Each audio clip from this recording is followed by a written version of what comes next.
Seja bem-vindo ao canal Reforma e Teologia. Eu sou Caleb Elias de Carvalho Barbosa. E neste vídeo vamos explorar um tema crucial dentro do estudo sobre os Néfilim e os gigantes da Bíblia. Como Deus lidou com esses seres híbridos?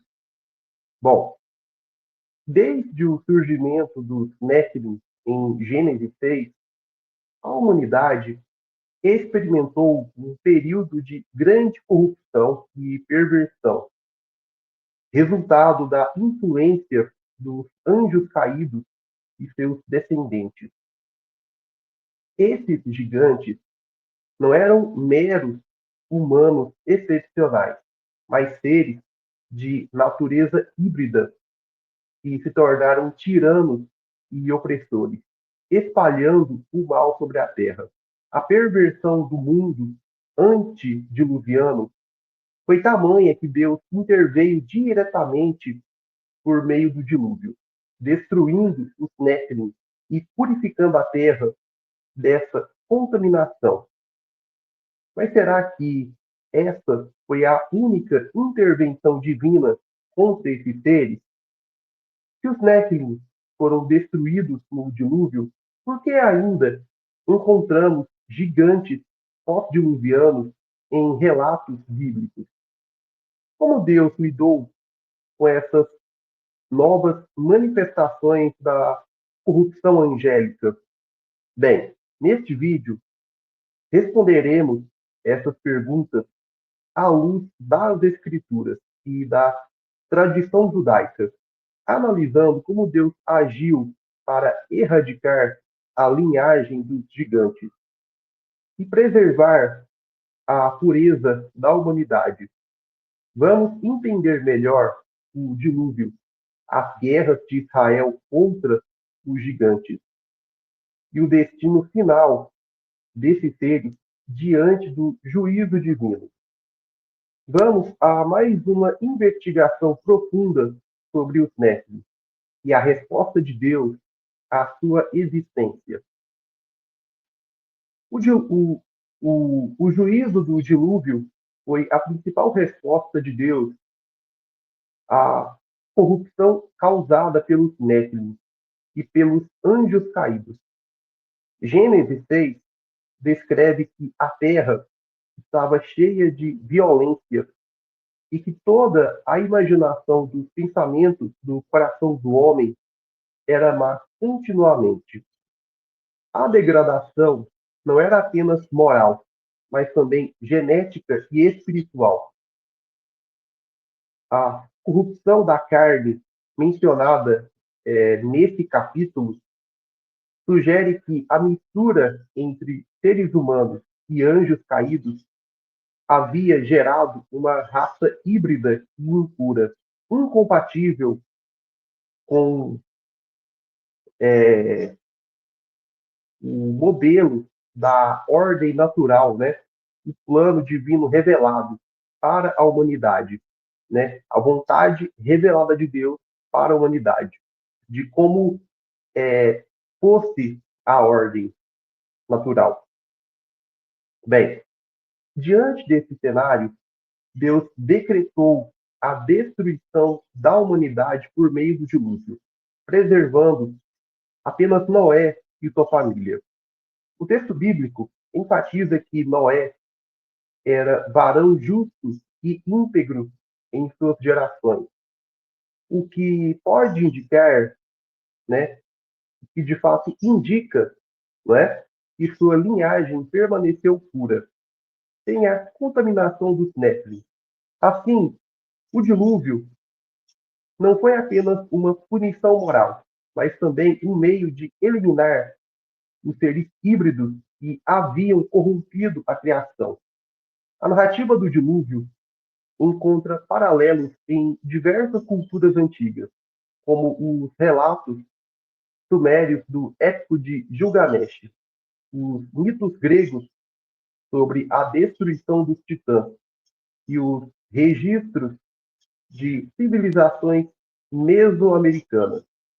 Essa convergência histórica sugere que houve um evento cataclísmico mundial que eliminou uma civilização dominada pelos gigantes e seus mestres espirituais.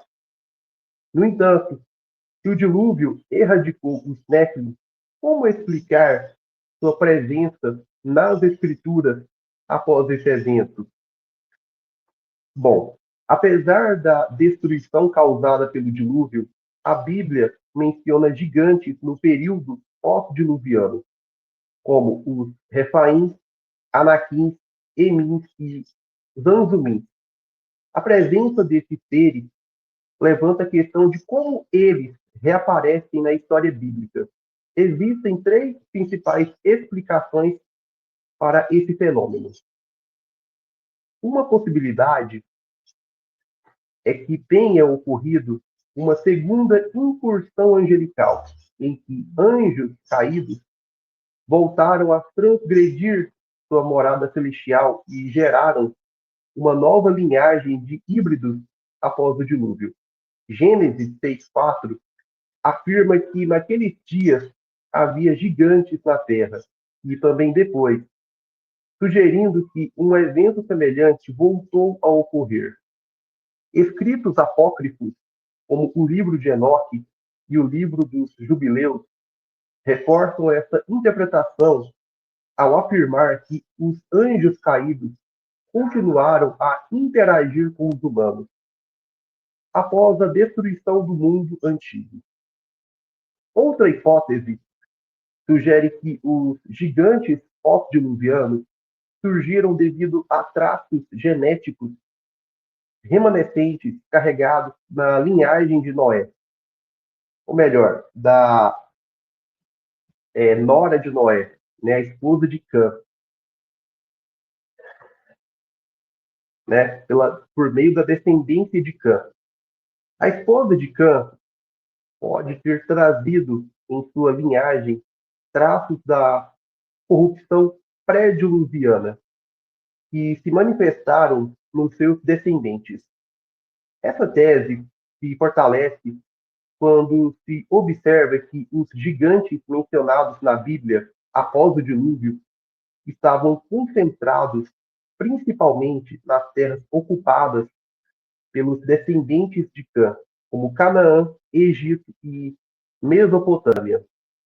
Também há quem argumente que os gigantes pós-diluvianos não eram necessariamente híbridos angelicais, mas sim humanos que sofreram mutações genéticas ou foram influenciados espiritualmente por demônios, resultando em características físicas e habilidades sobre-humanas. Embora essa explicação seja menos aceita, não pode ser totalmente descartada. A Bíblia demonstra que Deus continuou a julgar os Néfilim e seus descendentes por meio de batalhas e extermínios ordenados a Israel. Durante a conquista de Canaã, os israelitas enfrentaram povos de estatura gigantesca, como os Anaquins, os Emins e os Refaíns. Os espias enviados por Moisés relataram que a terra de Canaã era habitada por gigantes e que os israelitas pareciam gafanhotos diante deles. Josué e Caleb lideraram batalhas contra esses gigantes. E Deus garantiu a vitória ao seu povo. Mais tarde, Davi enfrentou e derrotou Golias, um descendente dos Refaíns, o que indica que essa linhagem ainda existia no período dos reis de Israel. A destruição dos gigantes por meio das guerras de Israel não foi um simples conflito territorial, mas uma erradicação deliberada de uma linhagem corrompida, conforme o plano divino para purificar a terra. Esses povos não eram apenas inimigos comuns, mas tinham uma origem espiritual maligna e estavam profundamente ligados à idolatria. rituais demoníacos e sacrifícios humanos. Deus ordenou sua destruição não apenas por causa de seus pecados, mas também porque representavam uma continuação da corrupção genética iniciada antes do dilúvio. Além das batalhas diretas, outras intervenções divinas também demonstram a ação de Deus contra os descendentes dos Néfilim e suas influências. A destruição de Sodoma e Gomorra, segundo algumas tradições, pode ter sido motivada por práticas semelhantes às que corromperam a humanidade antes do dilúvio.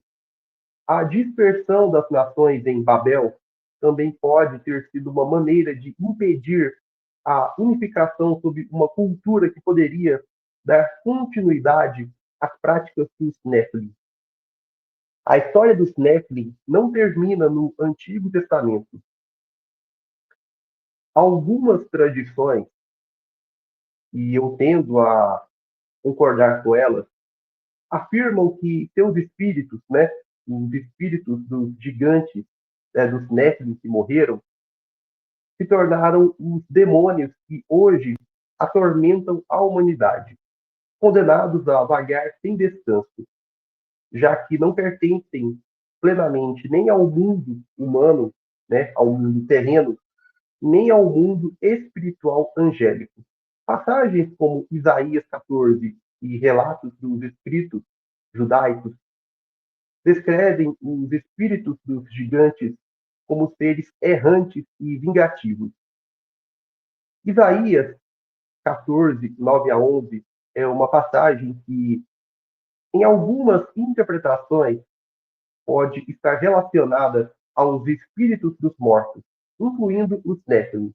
O texto diz: O além, desde o profundo, se turbou por ti, para te sair ao encontro na tua vinda.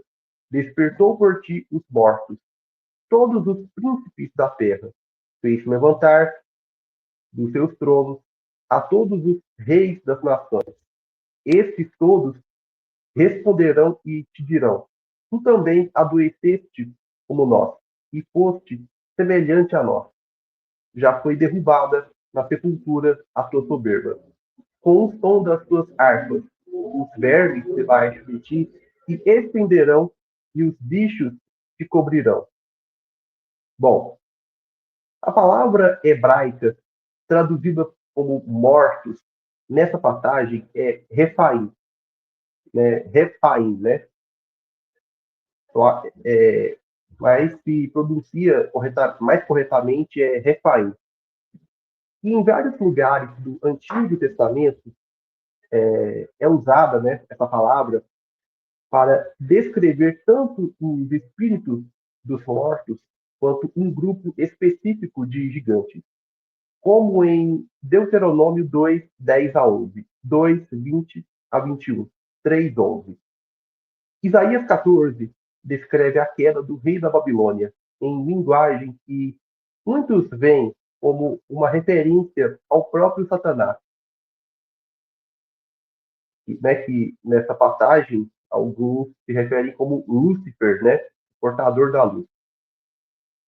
Bom, aqui o além, Sheol ou Seol, é retratado como um local onde os mortos, os Refaim, se levantam para receber o rei que foi derrubado.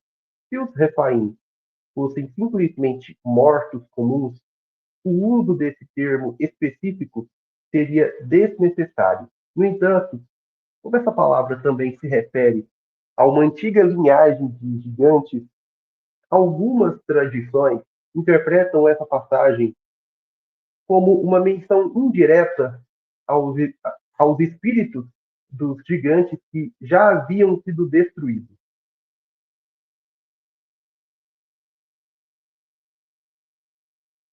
Além disso, Isaías 14, 12 a 15, continua falando sobre a queda de uma entidade arrogante que desejava se exaltar acima de Deus.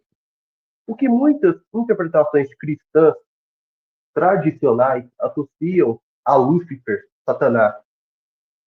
Se conectarmos isso com a tradição do livro de Enoque e outras fontes, poderíamos ver aqui uma referência indireta à relação entre os anjos caídos, os Néfilim, e seus espíritos errantes após a morte.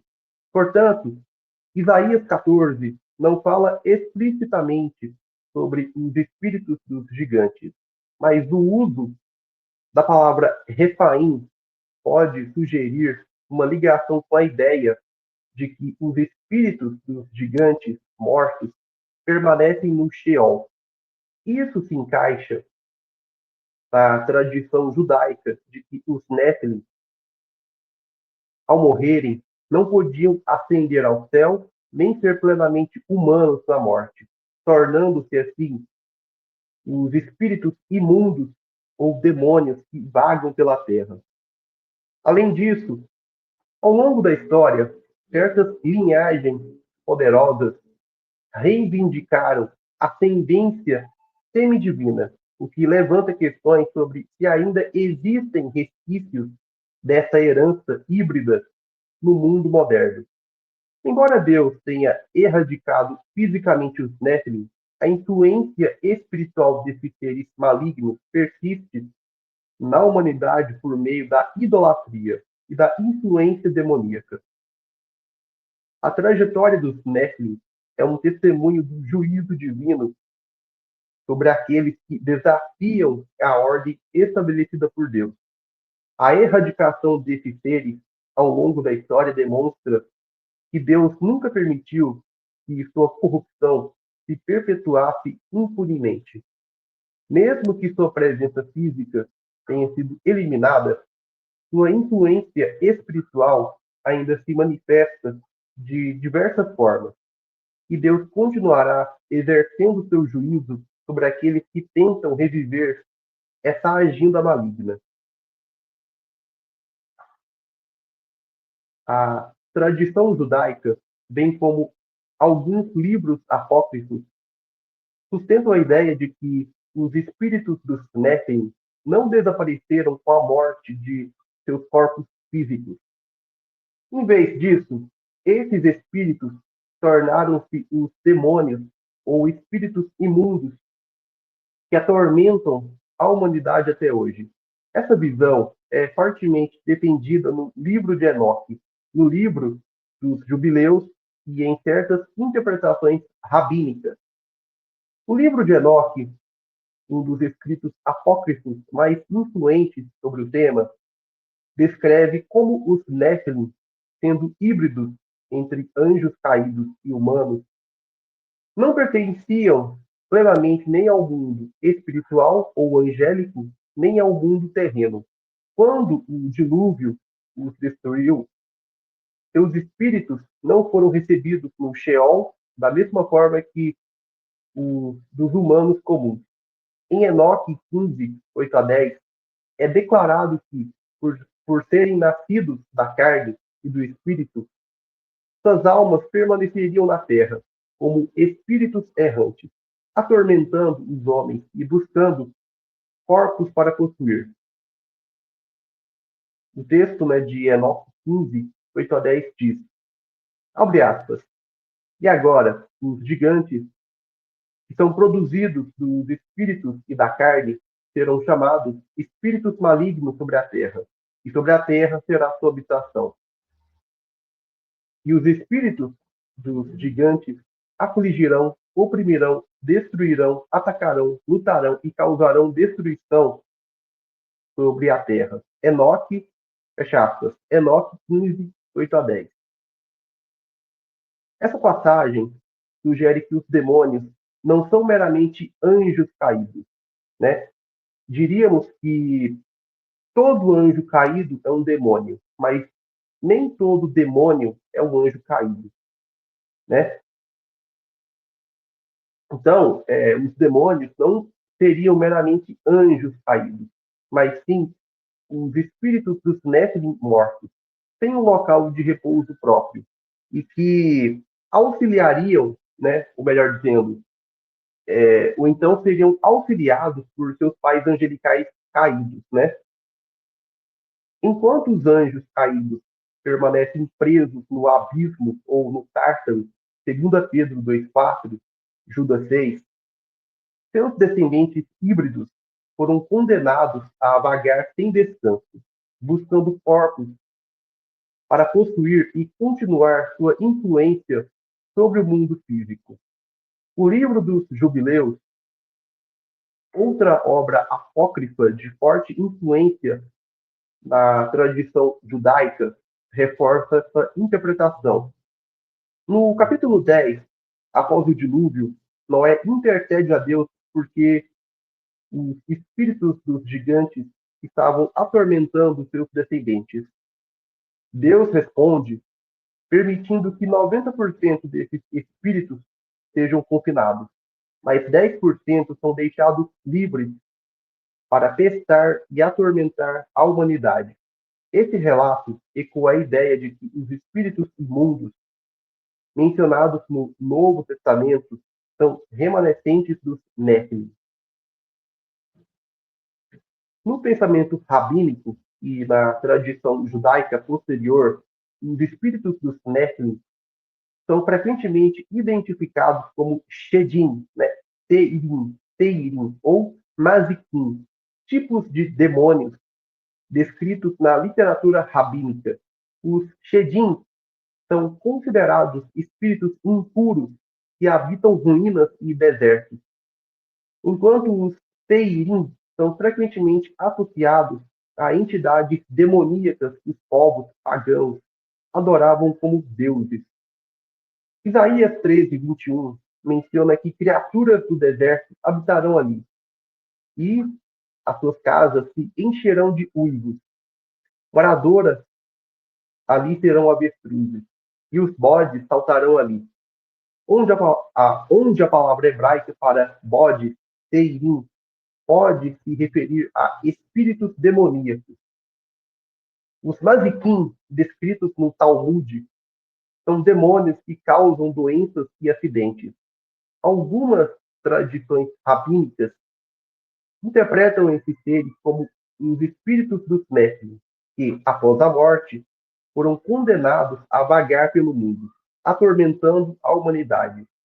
Isso é consistente com a visão apresentada em Enoque e no livro dos Jubileus. O conceito de espíritos imundos habitando desertos e lugares desolados também é confirmado nas Escrituras. Em Mateus 12, 43, Jesus ensina que quando um espírito imundo sai de um homem, ele vaga por lugares áridos em busca de repouso, mas não o encontra. Essa ideia reflete diretamente a tradição judaica de que os espíritos dos Néfilim permanecem na terra como demônios. Outro ponto interessante na tradição judaica é a crença de que os demônios têm uma natureza híbrida. O Talmud babilônico, né, na obra Tractate Shigah, descreve os demônios como seres que comem e bebem como humanos, mas têm asas como os anjos e podem prever o futuro. Essa descrição pode estar relacionada à natureza dual dos Néfilim, que herdaram características tanto humanas quanto angelicais.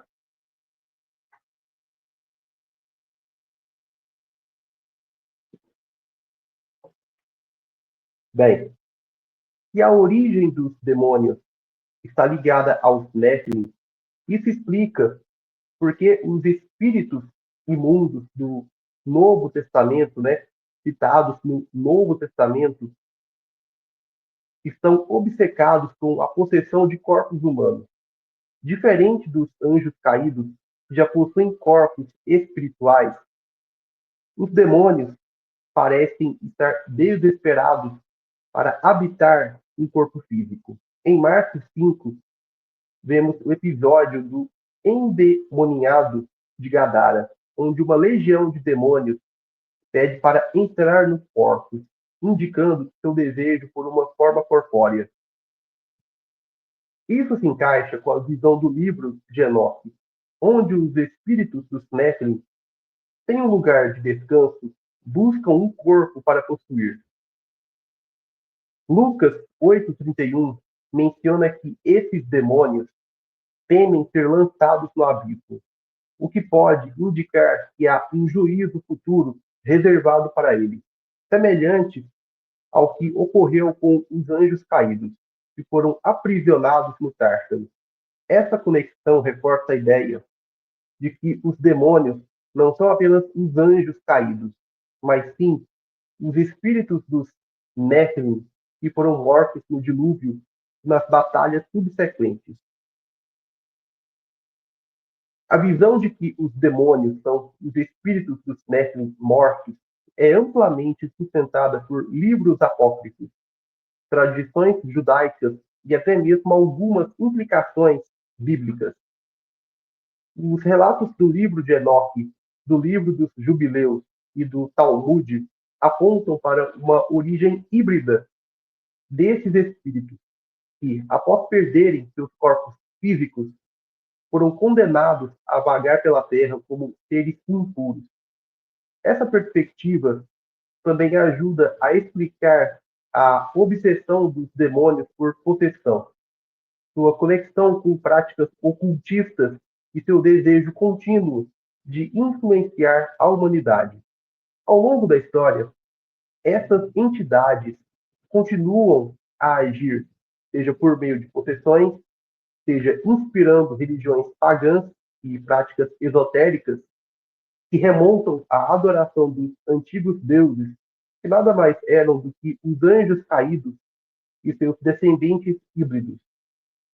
Dessa forma, a guerra espiritual descrita na Bíblia pode ser vista como a continuação da batalha iniciada em Gênesis 6, onde Deus constantemente julga e erradica a corrupção angelical e demoníaca que busca destruir a humanidade. No entanto, a vitória final pertence a Cristo, que veio para destruir as obras do diabo e restaurar a criação conforme o plano divino. Os espíritos malignos que hoje atuam na Terra não são apenas anjos caídos, mas também os espíritos dos Nephilim, que não tinham um destino claro após sua destruição. Essa ideia está fortemente baseada em interpretações do livro de Enoque, que afirma que os espíritos dos gigantes, gerados pela união dos filhos de Deus com as filhas dos homens, se tornariam errantes, atormentando os vivos e buscando corpos para possuir, pois não teriam lugar nem no céu, nem no inferno. Muitos demônios operantes hoje seriam esses espíritos sem descanso. Essa crença se tornou comum em pregações sobre maldição hereditária, possessão demoníaca e libertação espiritual. Uh, Todas as enfermidades são opressões espirituais malignas ou causadas por demônios, e problemas emocionais e até traços genéticos incomuns podem estar ligados à presença dessas entidades, especialmente em linhagens que descendem, direta ou indiretamente, dos povos antigos que carregavam o sangue dos gigantes. As sociedades secretas, grupos ocultistas e organizações satânicas são herdeiras desse mesmo legado. Linhagens específicas de poder e influência mundial ainda carregam vestígios dessa corrupção híbrida e, por isso, estariam mais propensas a conexões diretas com o mundo demoníaco. Outra ênfase desse movimento é que os demônios oriundos dos Nephilim teriam uma hierarquia própria, distinta dos anjos caídos.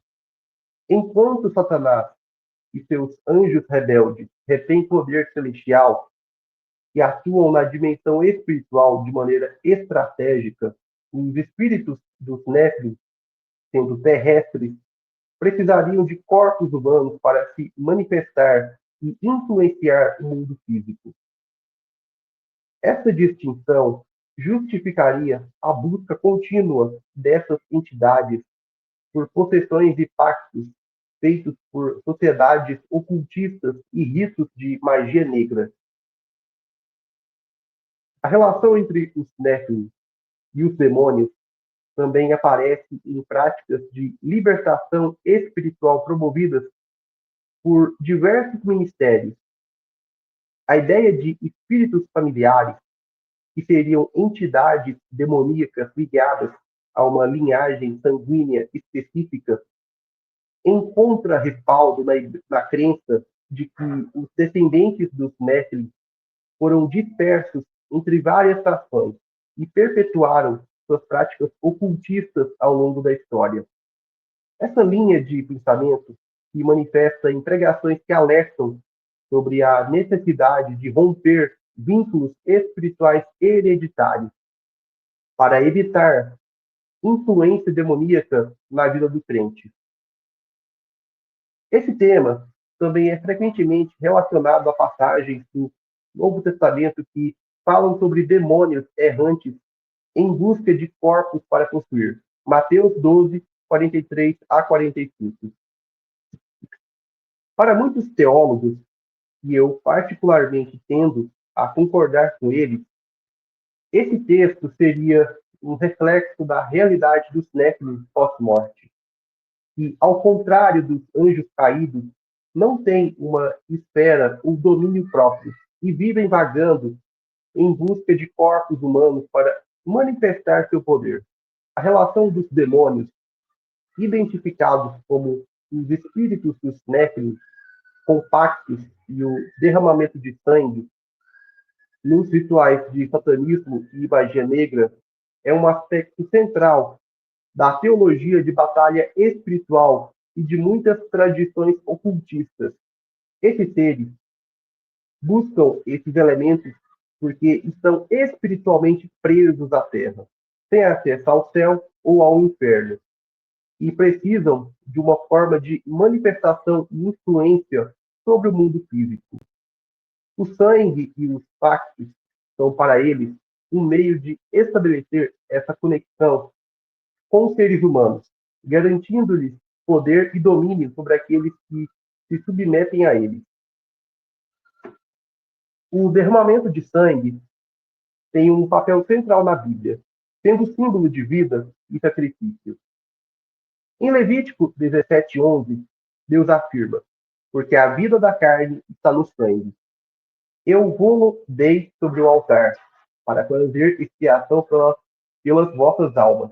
Porquanto é o sangue que fará expiação em virtude da vida.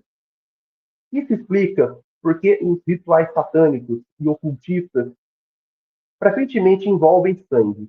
Há uma perversão do princípio divino, pois os demônios exigem sacrifícios para estabelecer um vínculo com aqueles que os servem. Como os Nephilim eram híbridos e sua existência era uma afronta à criação divina, sua morte não resultou em um destino definido como o dos seres humanos ou dos anjos caídos. Por isso, vagam pelo mundo buscando formas de continuar existindo de alguma maneira.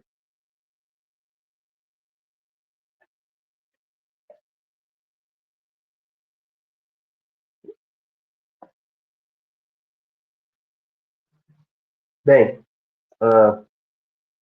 os pactos representam um meio pelo qual essas entidades exercem controle sobre as pessoas.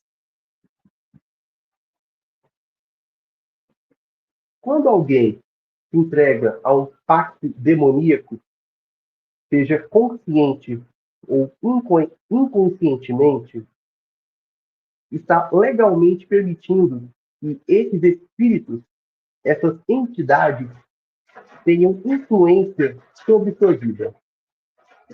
Na perspectiva da batalha espiritual, Isso pode ocorrer através de rituais explícitos de magia negra ou de ações que envolvem idolatria, ocultismo e práticas pagãs.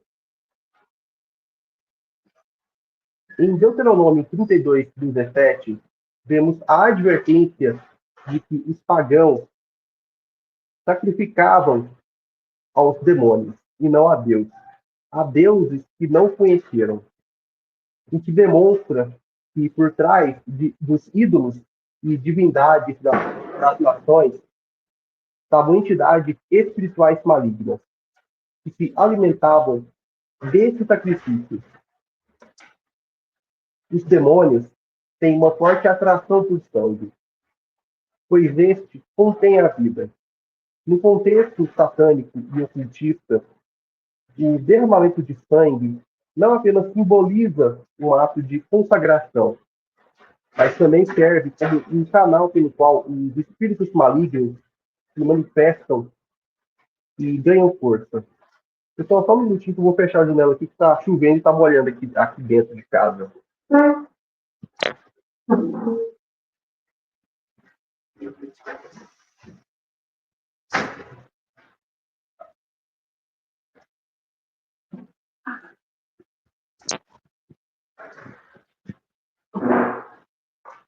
Bem, continuando. Uh, onde é que eu parei? Bom, práticas como sacrifícios humanos e rituais de sangue em seitas ocultistas não são meramente simbólicos. Para aqueles que realizam esses atos, há a crença de que o sangue libera poder espiritual, concedendo favores e realizações materiais, ao mesmo tempo que estabelece um vínculo mais profundo entre o praticante e a entidade que recebe o sacrifício. A busca dos demônios por sacrifícios também pode ser entendida como uma forma de imitação e distorção do verdadeiro sacrifício de Cristo. Assim como Jesus derramou seu sangue para a redenção da humanidade, os espíritos malignos exigem sangue para prender os homens ao pecado e ao domínio das trevas. É uma inversão satânica do plano redentor de Deus. Isso pode ser observado historicamente em civilizações que praticavam sacrifícios humanos, como os astecas, fenícios e cananeus. Em muitos casos, essas culturas estavam diretamente ligadas à adoração de entidades que podem ser identificadas como os mesmos deuses mencionados na Bíblia, que eram, na verdade, anjos caídos e os espíritos dos Néfilim. Outra razão pela qual esses espíritos gostam de pactos é que eles garantem acesso à linha sanguínea e à descendência daqueles que se submetem a eles. Muitas tradições ocultistas falam da importância da linhagem e da transmissão hereditária de poder. Isso pode ser visto em sociedades secretas, dinastias ocultistas e linhagens reais, que, segundo algumas tradições, possuem vínculos com entidades espirituais desde tempos antigos. Essa ideia remete ao conceito bíblico de iniquidade sendo visitada sobre as gerações. Êxodo 25, sugerindo que certos pactos demoníacos podem ter repercussões ao longo de séculos, dentro de uma família ou grupo específico. O que fica claro, tanto na tradição bíblica quanto nas práticas ocultistas modernas, é que o derramamento de sangue e os pactos demoníacos são instrumentos pelos quais esses espíritos malignos mantêm sua influência no mundo. Eles buscam escravizar aqueles que os servem e distorcer os princípios divinos, mantendo o ciclo de corrupção e destruição iniciado nos tempos de Gênesis 6. Agora, como seria possível alguém se entregar inconscientemente ao pacto espiritual demoníaco? E como isso ocorreria na prática hoje? Essa é uma questão extremamente relevante dentro da teologia da batalha espiritual e da demonologia cristã.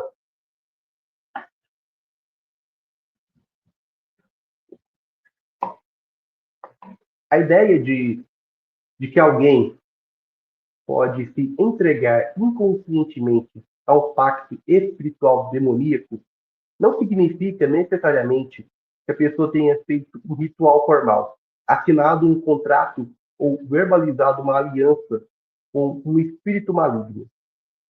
Em muitas perspectivas do meio evangélico, especialmente no movimento de batalha espiritual, entende-se que certos comportamentos, práticas e influências culturais podem abrir portas para a atuação demoníaca na vida de uma pessoa sem que ela perceba. Bom, muitas vezes as pessoas se envolvem em práticas religiosas ou culturais sem ter plena consciência de suas implicações espirituais. Uh, Atividades como astrologia, meditação transcendental, reiki, hipnose, espiritismo, uso de amuletos, cartomancia, invocação de espíritos e até mesmo certas formas de, aliás, qualquer forma de yoga ou técnicas de cura energética são, né, podem ser consideradas aberturas espirituais para forças demoníacas. Isso acontece porque essas práticas frequentemente envolvem conceitos religiosos pagãos, invocação de entidades ou manipulação de forças espirituais sem a orientação de Deus. Rapidinho, que eu vou só ali abrir a janela.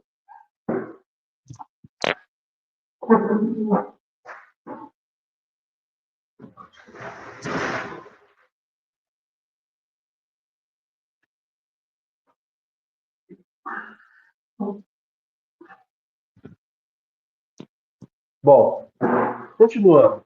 Por exemplo,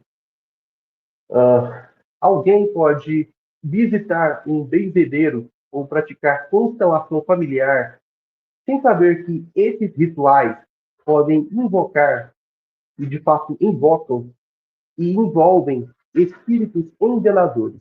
Da mesma forma, participar de uma cerimônia xamânica ou de uma sessão de espiritismo, mesmo como observador, pode criar uma brecha para influências demoníacas. Esses espíritos não precisam de um consentimento verbal explícito, pois muitas vezes eles operam em bases legais espirituais, explorando qualquer envolvimento humano com o ocultismo.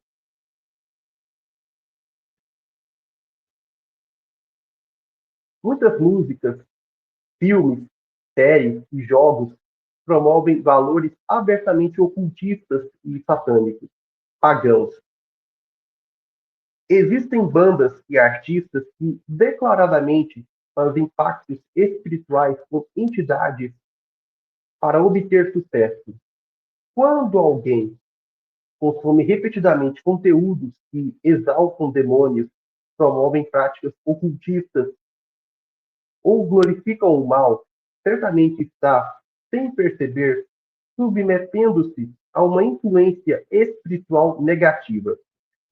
Isso ocorre porque, na visão espiritual, a repetição e a exposição prolongada a certos conteúdos podem ter um efeito semelhante ao de uma invocação ou adoração indireta. Assim como a fé cristã é fortalecida pela exposição contínua à palavra de Deus e à adoração, a exposição contínua a conteúdos malignos pode atrair e dar direito legal para que forças espirituais demoníacas influenciem a vida de uma pessoa. Outro aspecto frequentemente abordado no estudo de batalha espiritual é a ideia de que pactos demoníacos podem ser herdados através da linhagem familiar. Se antepassados de uma pessoa fizeram rituais de consagração a entidades espirituais, como ocorre em muitas religiões de matriz africana, espiritismo, sociedades secretas e cultos esotéricos, seus descendentes podem carregar as consequências desses pactos. Isso pode acontecer quando um avô ou bisavô, por exemplo, fez uma aliança com uma entidade específica, oferecendo seus descendentes em troca de proteção, poder ou prosperidade. Mesmo que os descendentes não saibam desse pacto, ele pode continuar afetando suas vidas. Muitas famílias experimentam padrões recorrentes de doenças, miséria, violência, suicídio ou vícios que podem ser explicados na visão da batalha espiritual como consequência de pactos familiares com espíritos malignos. As palavras têm poder espiritual. A Bíblia ensina que a vida e a morte estão no poder da língua. Provérbios 18, 21. Quando alguém declara frases como minha vida é um inferno, eu daria tudo para ter sucesso, eu venderia minha alma por isso, mesmo sem intenção real, pode estar legalmente concedendo acesso a forças espirituais. Da mesma forma, frases ditas durante rituais de iniciação em religiões ocultistas, sociedades secretas, ou mesmo eventos de entretenimento que envolvem declarações ritualísticas, podem servir como portas para a atuação demoníaca.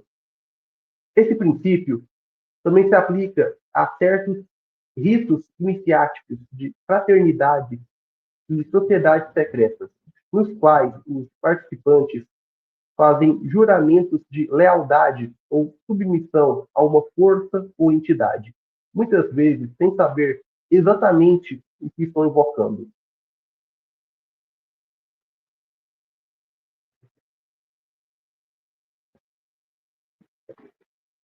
Muitos eventos e festividades têm raízes ocultistas que podem servir como portais espirituais para o envolvimento com forças demoníacas. Festas como Halloween, que já foi abordada aqui no canal, rituais de solstício, cerimônias de fertilidade e até mesmo certas tradições culturais envolvem simbolismos e práticas que foram originalmente criadas para honrar deuses pagãos, que, na cosmovisão cristã, são demônios disfarçados, ou então os próprios anjos caídos, né? A simples participação nessas práticas pode ser vista no mundo espiritual como um ato de concordância ou submissão.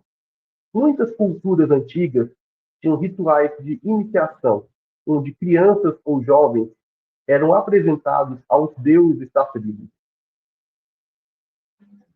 Se uma pessoa descende de um povo que fazia isso, pode estar carregando vínculos espirituais que nunca foram quebrados.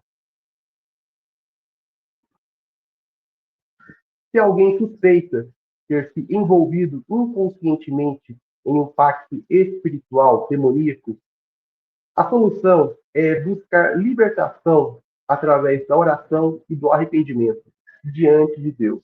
A Bíblia ensina que Jesus veio para libertar os cativos. Lucas 4,18. E seu sacrifício na cruz tem poder para quebrar qualquer vínculo demoníaco. Algumas ações importantes incluem arrependimento e confissão, reconhecer e confessar qualquer envolvimento passado com práticas ocultistas ou consagrações involuntárias,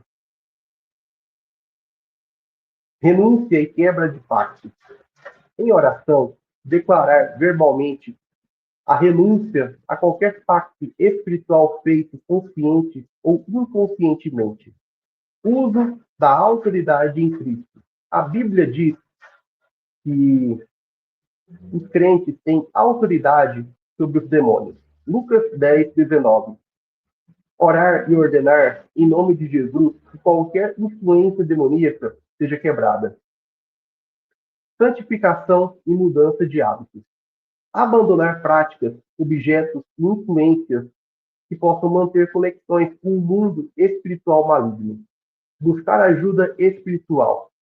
Em alguns casos, buscar auxílio de líderes espirituais experientes em libertação pode ser necessário para identificar áreas que precisam de oração e consagração a Deus. A questão dos pactos inconscientes reforça a importância da vigilância espiritual e do discernimento. Muitas armadilhas espirituais estão disfarçadas de práticas inofensivas. Como crentes, é essencial estar atento às estratégias do inimigo e viver em total submissão a Deus, rejeitando qualquer forma de envolvimento, ainda que inconsciente, com o reino das trevas. Em todas as épocas da história humana, houve pessoas que conscientemente buscaram auxílio em forças espirituais para obter vantagens pessoais, seja riqueza, amor, sucesso ou proteção. No entanto, com o avanço da tecnologia e a disseminação de informações na internet, o acesso a práticas ocultistas se tornou extremamente fácil. Hoje, qualquer pessoa pode pesquisar sobre pactos, rituais e simpatias e encontrar uma infinidade de conteúdos ensinando como realizá-los. A internet está repleta de vídeos, fóruns e sites que oferecem instruções detalhadas para realizar feitiços, encantamentos e pactos. Há até mesmo profissionais que vendem serviços de magia, prometendo resolver problemas de amor, dinheiro e saúde mediante pagamento. Muitos desses trabalhos são apresentados de forma inofensiva, como a ajuda espiritual ou alinhamento energético, mas a realidade é que envolvem contato direto com forças espirituais malignas. Muitas vezes, sem que os praticantes compreendam plenamente as consequências de seus atos.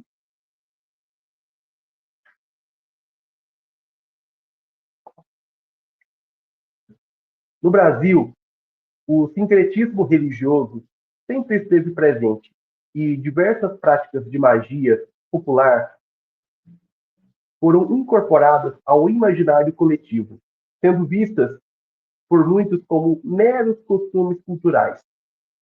Algumas simpatias e rituais se tornaram tão comuns que pessoas de todas as classes sociais os realizam sem nem ao menos considerar suas implicações espirituais. Entre as simpatias mais populares estão simpatias para o amor. Muitas mulheres e homens realizam rituais para atrair ou amarrar a pessoa amada. Algumas envolvem escrever o nome do alvo em papéis e enterrá-los, colocá-los dentro de sapatos ou queimá-los, com velas vermelhas. Outras exigem oferendas como mel, rosas, perfumes e até mesmo objetos pessoais da pessoa desejada. Simpatias para dinheiro e prosperidade. Um exemplo clássico é a simpatia da folha de louro na carteira ou da romã no ano novo.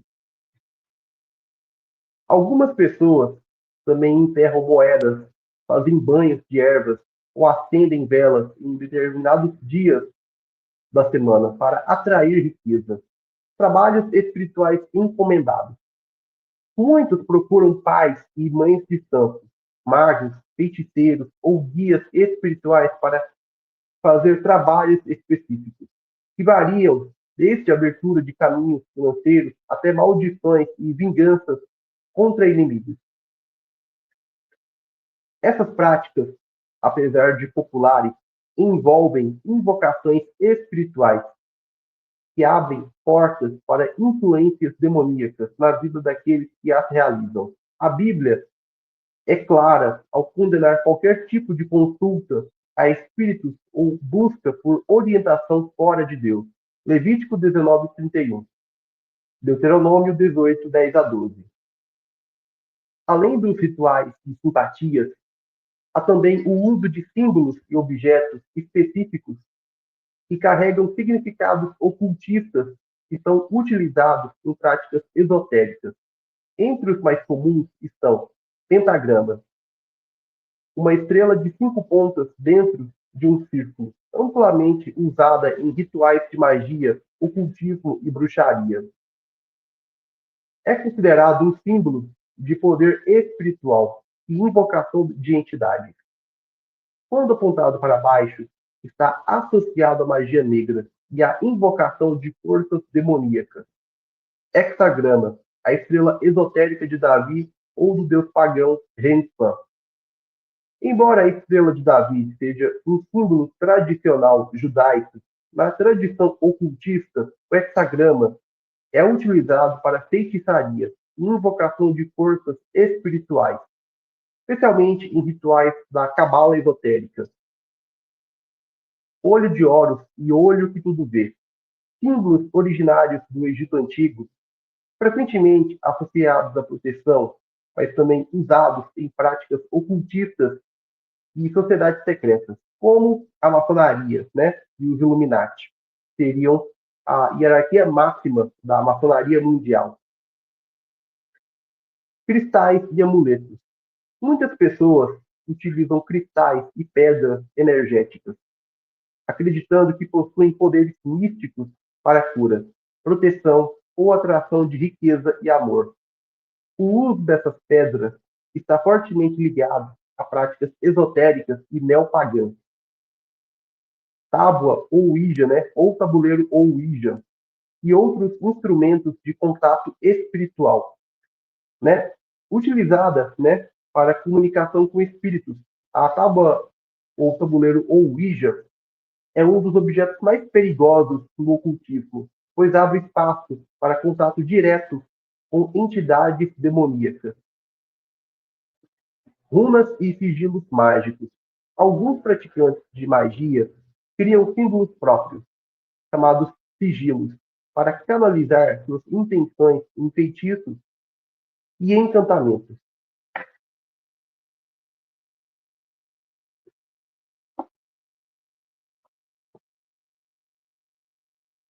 Muitos que se envolvem nessas práticas não percebem que estão, na verdade, abrindo portas para forças espirituais malignas. O desejo de controlar a realidade por meio da magia e do ocultismo é, essencialmente, um ato de rebeldia contra Deus, pois é idolatria. Em vez de confiar na providência divina, a pessoa busca manipular o mundo espiritual para obter benefícios ou satisfazer interesses egoístas, o que inevitavelmente a coloca sob a influência demoníaca. A Bíblia deixa claro que aqueles que praticam feitiçaria estão sob condenação. Gálatas 5, 19 a 21. Apocalipse 21, 8. O engano do inimigo, né, o maligno, o diabo, é fazer com que essas práticas pareçam inofensivas ou até benéficas, mas o fim delas sempre leva à destruição espiritual. A verdadeira liberdade está em Cristo, que tem autoridade sobre todo o poder das trevas. Somente através do arrependimento, da fé no Evangelho e do abandono dessas práticas é possível se libertar das cadeias espirituais que o ocultismo impõe sobre aqueles que se envolvem com ele. Bom, pessoal, vamos ficando por aqui. Eu agradeço a atenção, agradeço por ter assistido o vídeo até aqui no final. Peço que curta, deixe o like, comente e compartilhe o vídeo com outras pessoas. Bom, então, vamos ficando por aqui. Agradeço a atenção e até o nosso próximo encontro. Continue acompanhando o canal e fique por dentro de novos conteúdos. Caso ainda não seja, caso ainda não seja inscrito, se inscreva e ative o sininho das notificações. Bom, é isso e até mais.